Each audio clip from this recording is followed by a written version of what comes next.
Após toda essa esticada de mais de 37% da Petrobras até a data de gravação desse vídeo, vou trazer aqui o quê? A atualização da carteira do maior investidor do Brasil. O maior, com mais de 40 bilhões de reais investidos aqui no Brasil, sem brincadeira. O Juca Abdala. Já tenho 2 vídeos publicados a respeito da sua carteira. Vamos a uma atualização porque o cara tem muito, mas muito dinheiro em Petrobras. Vem comigo. O último vídeo que eu publiquei a respeito da carteira do Juca Abdala, ele data do dia 1º de janeiro, comecinho do ano. E eu mostrei aqui nesse trecho, olha, que o patrimônio total estava em quase 30 bilhões. Veja que é apenas um cotista, que é o Banco Clássico, que pertence a quem? Ao Juca Abdala. E acontece que a maior posição da carteira de ações dele tá aqui, em Petrobras, acredite se quiser. Pô, Luan, Petrobras? Caramba! Será que ele adivinhou essa alta que teríamos no petróleo? Claro que não. Posição que ele carrega há muito tempo. E me parece basicamente que a posição concentrada em Petrobras decorre do fato dela ser uma empresa muito descontada e uma pagadora recorrente de dividendo, salvo situações especiais. Não temos maiores detalhes de como funciona o racional do Juca Abdala, é alguém bastante discreto, mas veja que ele tem muito mais dinheiro que o Barsi, que o Lírio Parisotto, que o Sr. Luiz Alves, tem muito mais. E a carteira dele basicamente está concentrada no Fundo Dinâmica Energia. Esse é o fundo dele. E aqui eu vou pegar a posição de fevereiro de 2026, que é a posição atual. Ele não oculta, não tem porquê.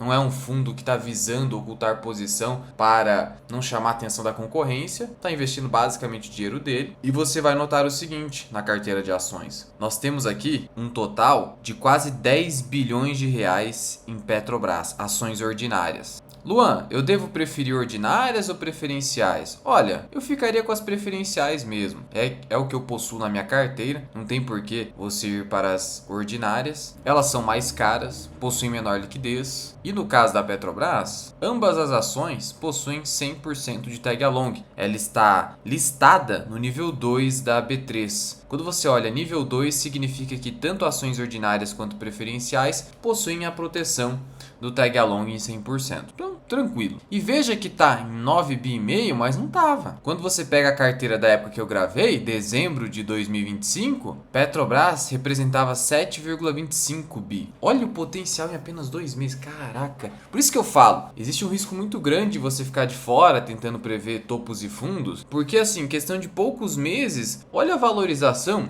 impressionante. Tanto assim que Petrobras representa quase 40% da carteira de ações. Imagina? Olha o tamanho da concentração. É o que eu venho falando, você não precisa ter medo de concentrar uma posição, desde que ela seja muito descontada e você tenha alta convicção nisso, e que essa concentração excessiva, teoricamente, aí quase 40%, decorra do crescimento da carteira, sem novos aportes. O que eu quero dizer com isso? Você não deveria, para não incorrer em excesso de confiança, colocar 40% do seu dinheiro imediatamente numa ação, porque pode ser problemático isso, você pode não suportar as oscilações, até porque você ainda não teve nenhum retorno, a aversão à perda vai te pegar. Agora, aqui é um caso típico de construção, então é bem provável que no começo ele tenha aportado 5% da carteira ou 10%, o que já é uma boa concentração, e a carteira foi evoluindo com os dividendos. Aí passou um tempo, você verifica que a ação da sua carteira continua descontada e vale a pena, você faz mais um novo aporte, e assim vai. E aí o crescimento, a bola de neve faz gerar isso aí,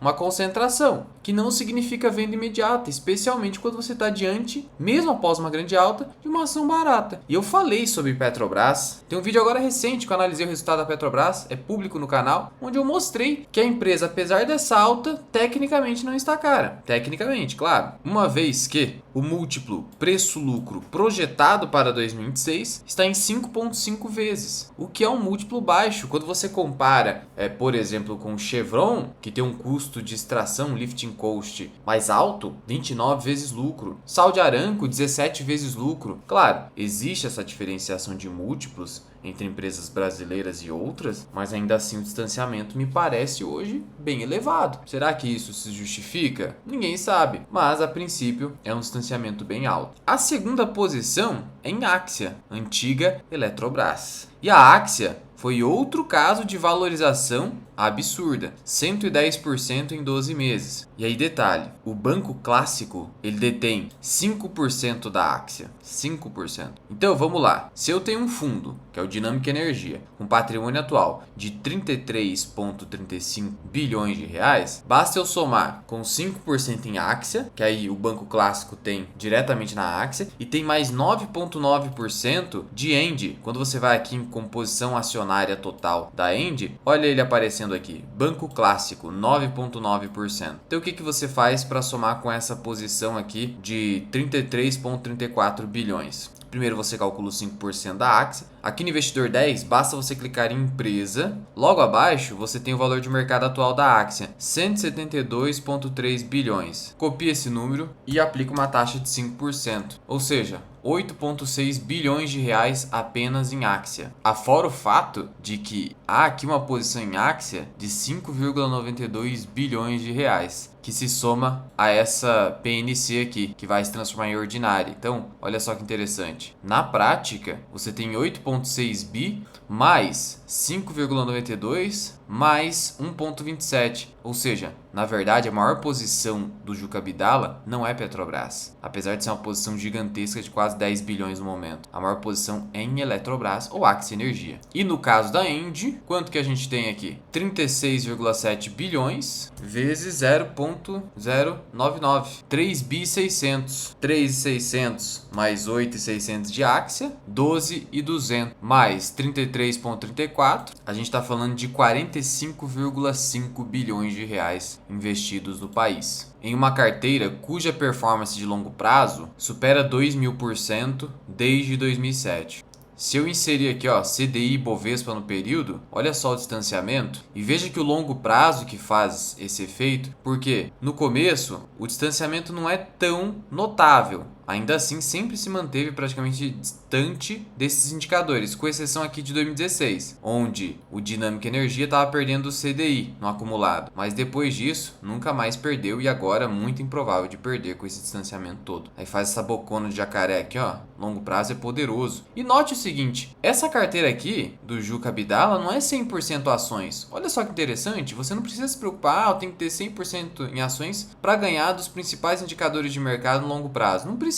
E essa é uma boa notícia, porque veja, tudo bem que a carteira de ações é concentrada, mas ele mantém renda fixa com regularidade, de maneira quase que permanente. Como eu sustento, inclusive? Olha só, operações compromissadas. Basicamente, você tem renda fixa aqui, 5 bilhões de reais. E em janeiro ele estava com esse montante aproximadamente, como mostrei no outro vídeo. Títulos públicos, 3 bilhões. Então veja que é um percentual relevante da carteira. A gente está falando aqui de 8 bilhões aproximadamente. Na prática, a gente está falando, é o que eu sempre falo, 20 a 25% em renda fixa aqui para proteger a sua carteira de muita volatilidade e também te proporcionar a possibilidade de comprar barato quando o mercado realmente der essa oportunidade. E essa rentabilidade acumulada aqui de 2.130% desde o começo do fundo em 2006, tá vendo aqui? A gente está falando, vamos arredondar para 20 anos, né? 2.130% em 20 anos. Trata-se de uma rentabilidade aproximada de 17% ao ano. Então note que, cara, você não precisa de muito mais do que 15% para obter aqui esse ganho espetacular no longo prazo. Temos aqui 500 milhões a receber, basicamente CEMIG, aguardando pagamento de JCP dividendo, Petrobras 105 milhões, tem a SEG, que é uma empresa muito cara, é uma posição até que relevante, mas é muito cara, e tem uma posição grande em CEMIG também, a gente está falando aqui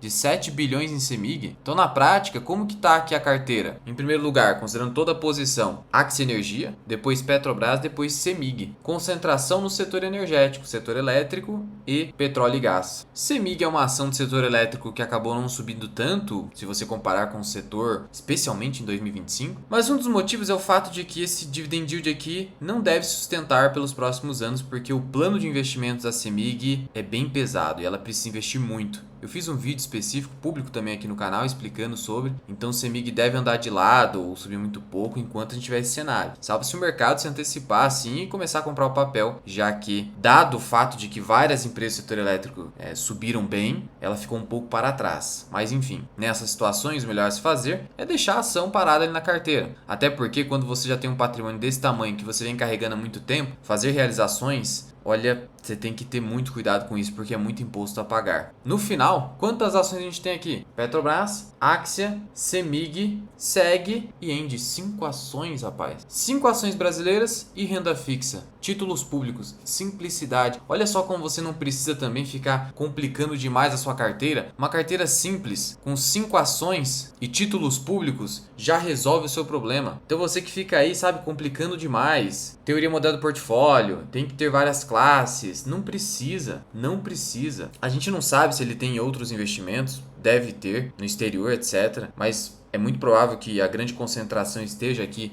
nesses investimentos do banco clássico, mas enfim, dá para perceber que a simplicidade funciona. E essa carteira aqui existe há 20 anos, como a gente viu ali, Fundo Dinâmica Energia. Sendo assim, lições que a gente pode tirar daquilo que vem sendo feito pelo bilionário, pelo investidor, não aquilo que é dito. Esqueça o que é dito.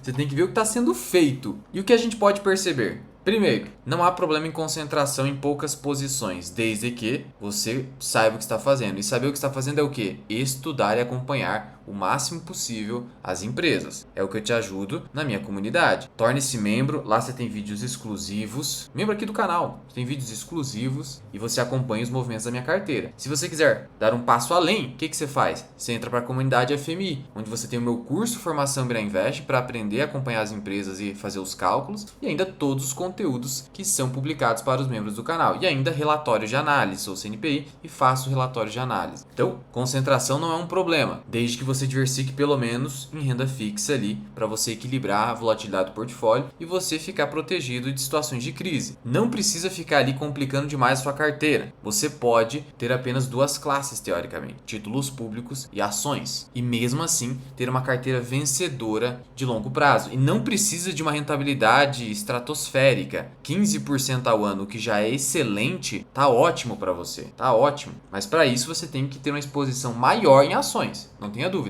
Com renda fixa você não vai conseguir isso. Não se iluda com a rentabilidade atual. Essa rentabilidade aí de 12, 13, 14, 15 que você tem na renda fixa, não se iluda com isso. Isso é temporário. Claro que, para quem tem muito dinheiro, tipo o Juca Abdala, tanto faz a rentabilidade. Se ele colocasse tudo em CDI, ele estaria ganhando bilhões de reais. Você tem uma carteira de 45, supondo que não tivesse impostos a pagar, 10% ao ano dá 4,5 bi. Entendi. Mas assim, para você que está construindo patrimônio, quer acelerar a sua aposentadoria, você tem que ter alta exposição às ações. Mas você precisa de conhecimento e é isso que eu te trago na comunidade. Seja membro, você pode cancelar a qualquer momento. E note também o seguinte, outra coisa que a gente pode perceber aqui da carteira, que apesar de ter sido instituída a tributação dos dividendos, ele não mudou a estratégia. Permaneceu com Petrobras, Semig, Eletrobras, Axia Energia e a Endi. Não teve nenhuma mudança nesse sentido. Então, sim, as mudanças tributárias elas ditam ou estimulam determinado comportamento dos agentes econômicos. Isso é verdade. Mas isso não significa que ela por si só vai gerar assim, uma grande mudança drástica. Depende do impacto. Se fosse um negócio assim expropriatório, aí teria assim, né, uma mudança de comportamento clara. Mas quando é algo assim que, apesar de ser ruim, não assim altera a estratégia, então você pode perceber que mesmo bilionários não vão fazer um movimento drástico. Agora, cuidado! Eu não estou falando que o aumento de tributação não vai mudar o comportamento dos bilionários. Se você criar um imposto sobre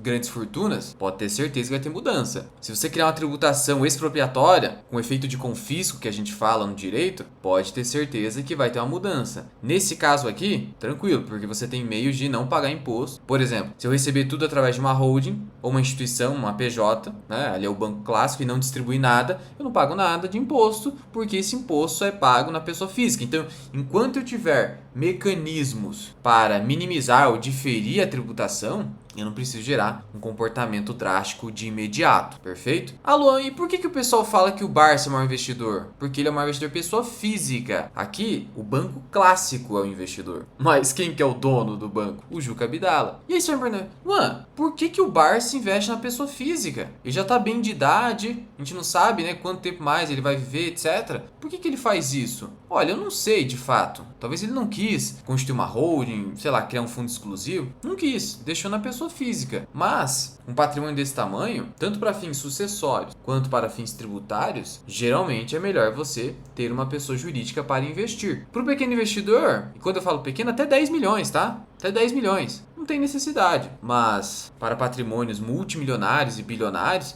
aí faz sentido, até para fins de sucessão, para você não ter aquela tributação pesada de herança que hoje o negócio tá pesado. Mas sobre a carteira dele é isso. Vou te trazendo aqui atualizações. Já se inscreve então aqui no canal, ativa o sininho e deixa nos comentários um tema de vídeo ou uma dúvida que você tenha, que eu sempre tô aqui dando uma lida. Muito obrigado por ter ficado comigo até aqui. Eu sou o Luenz, que é o canal Mirai Investing. Até o próximo vídeo. Fui.